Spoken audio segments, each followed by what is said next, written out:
السلام عليكم markale kusoo dhawaada e-dugsi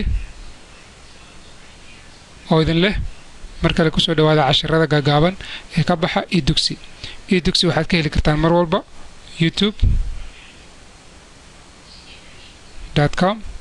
youtube.com/e-dugsi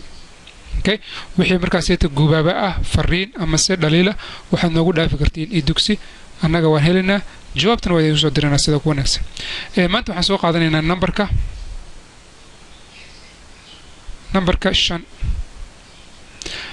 numberka 5 oo square ah markasto oo numberka 5 laba number ugu dambeeyay ama saddex number wuxuu rabaa noqdo oo marka la square numberkaas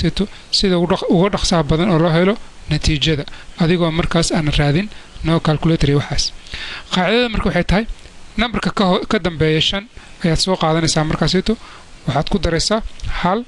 waxay ku siinaysaa 3 labadaas numberka koowaad iyo waxa isku daraysaa marka isku dhufanaysaa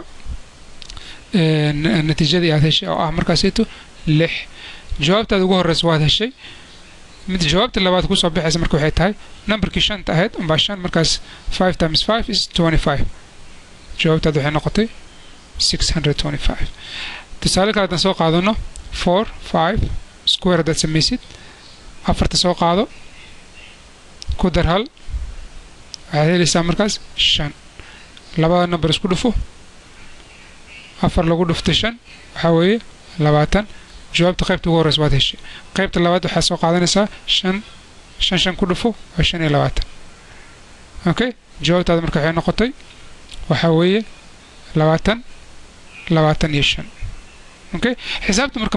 ma dhibadna runtii hadaad fiirisid oo aad fahamtid qaacidooyinka sida loo isticmaalo waxaan soo qaadanaynaa laba kale iyadana tusaale 75 square iyadana mar kale soo mar kale waxa weeysaa suubinaysid 7 lagu daray hal equal 8 now 7 times 8 marka waxay noqonaysaa waa 56 okay jawaabtu ugu horeysa waad heshay mar kale jawaabtii labaad waxay noqonaysaa marka 25 iyadana numberada hadda saddex number yihiin marka tusaale casharkii hore aan soo qaadana oo ahaa hadaad xasuusataan 11 numberka markasta number lagu dhufto sida loo helo iyada jawaabta soo marka waxaan soo qaadana marka labadaas number tusaale hore aan soo qaadan wuxuu ahaa laba lagu dhuftay 11 lagu dhuftay 25 waxaan sameynay labada number aan isku darnay oo ahaa 7 dhaxdan u gelinay markaas jawaabteena waxay ahayd markaas 2 7 5 hadda xasuusitid haddaan xasuusan casharka 11 dib ugu noqo si markaas jawaabtu heshid soo nad tusaaladan soo qaadana marka kan 115 square that tiraadid soo numberka ugu horeeya markaas wuxuu yahay ka horeeya waa 11 lagu daray hal equal 12 okay